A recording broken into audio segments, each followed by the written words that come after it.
அன்பார்ந்த கடகராசி நேயர்களே, அற்புதமான வருஷம்.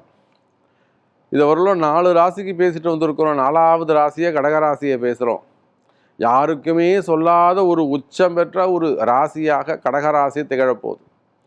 இந்த கடகராசியில் எத்தனையோ அரசியல் தலைவர்கள் ஆயில்ய நட்சத்திரத்தில், பூசம் நட்சத்திரத்தில் எத்தனையோ அரசியல் தலைவர்கள், அதே போல் புனர்பூசம் பூச நட்சத்திரத்தில் பிரபல திரையுலகத்தை சேர்ந்த நிறைய பிரபலங்கள், செலிபிரிட்டிஸ், நிறைய பேர் அன்பர்கள் பூச நட்சத்திரத்தில், புனர்பூச நட்சத்திரத்தில் செலிபிரிட்டிஸ் இருக்கிறாங்க. அதே போல் நிறைய ஃபெமிலியரான பிஸ்னஸ் செய்யக்கூடியவர்கள், ஒரு ஷோரூம்ஸ் வச்சு நடத்தக்கூடியவங்க, பெரிய குரூப் ஆஃப் கம்பெனிஸ் வச்சு நடத்தக்கூடியவங்க, மீடியா செக்ஷனை சேர்ந்தவங்க, இதில் கடகராசியில் தான் பிரபலங்கள் அதிகமாக உள்ளார்கள். நம்ம அண்டை மாநிலமாக இருக்கக்கூடிய ஆந்திரா மாநிலம், அங்கே இப்போ சிஎம்மாக இருக்கக்கூடியவங்க பூச நட்சத்திரம் கடகராசி, ஆயில் நட்சத்திரம் கடகராசி. அப்போ இந்த கடகராசியில் தான் அதிகமான பிரபலங்கள், உயர்ந்த ஸ்தானத்தில் உயர்ந்த பதவிகளில் வசிக்கக்கூடியவங்கெல்லாம் கடகராசி தான். ஏன்னா சந்திரனுடைய வீடு. அது மட்டும் இல்லைங்க, அது ஒரு நீர் ராசி. அது மட்டும் இல்லைங்க, அது ஒரு ஸ்திர ராசி. அதுவும் காரணம் இல்லைங்க. எல்லாத்துக்கும் மேலே 9 கிரகங்களில் மிக முக்கியமான 100% சுபத்துவமாக விளங்கக்கூடிய குரு பகவான் எல்லா ராசியும் சுற்றி வருவார். சார், அவன் சொந்த வீட்டுக்கு போகும்போது கூட ஆட்சி பலம் தான் சார் பெறுவார். ஆனால் கடகத்துக்கு வந்தால் மட்டும் உச்சம் பெறுகிறார். அப்போ எவ்வளோ ஒரு புண்ணியம் இருக்கணும் பாருங்கள் கடகராசியில் பிறக்கிறதுக்கு. சார், இந்த கடகராசியில் அவங்க எல்லா உழைப்பையும் போட்டுடுவாங்க. நான் நல்லா வேலை செஞ்ச சாமி. ஒரு செலிபிரிட்டியை சொல்கிறார், ஒரு சினிமா துறையை சார்ந்தவங்க சொல்கிறாங்க, சார் நான் படம் முடிச்சிட்டேன் சாமி, நான் 2 படம் முடிச்சிட்டேன், ஒரு படம் ரிலீஸ் ஆகிடுச்சு, ஆனால் சரியாகவே அது ஓடவே இல்லை, இன்னொரு படம் நடித்து முடிச்சிட்டேன், அதுலேருந்து எனக்கு இன்னும் பேமெண்ட்டே சேரலை. அப்போ உங்கள் உழைப்பு கம்ப்ளீட்டாக உங்கள் உழைப்பை வாங்கிட்டு அதற்கு சேர வேண்டிய வருமானங்களில் தடை இருக்கும். அப்போ 2025 எப்படி இருந்ததுங்க?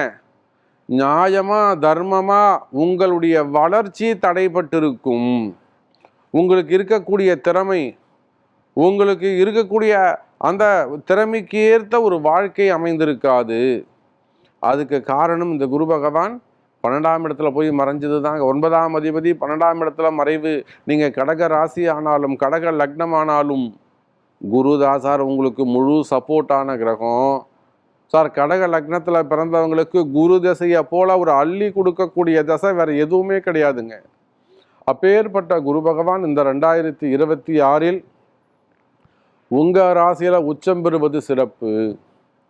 நீங்கள் யாராக இருந்தாலும் சரிதான், உலகத்தில் நீங்கள் எந்த மூலையில் இருந்தாலும் சரிதான், கடகராசி என்பர்களே அற்புதமான கிரக அமைப்பு. ராசியில் குரு பகவான் 9ஆம் இடத்தில் பாக்கிய சனி. இதனால் வரல கண்டக சனி, அஷ்டம சனின்னு கண்ணாமுன்னான்னு கஷ்டப்பட்டுட்டீங்க.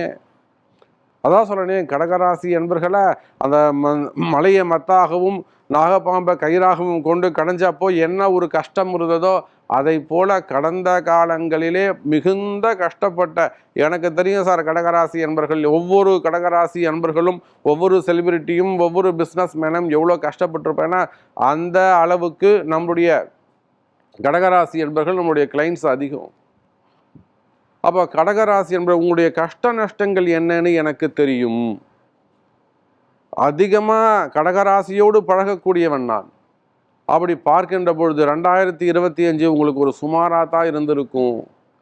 கவலை வேண்டாம் கடகராசி என்பர்களே. எனக்கு அப்படி தான் இருக்குமா சாமி, போன வருஷம் மாதிரி இருக்குமா சாமி?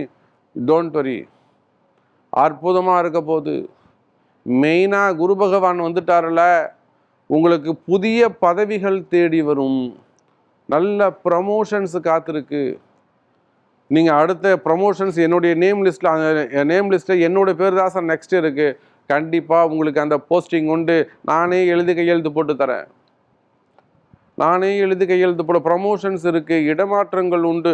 உச்சத்தை தொடப்போகிற 2026இல் உச்சத்தை தொடப்போகின்ற ஒரு கிரகம் எதுன்னு கேட்டிங்க, ஒரு ராசி எதுன்னு கேட்டிங்கனாக்கா நம்முடைய கடகராசி அன்பர்கள்.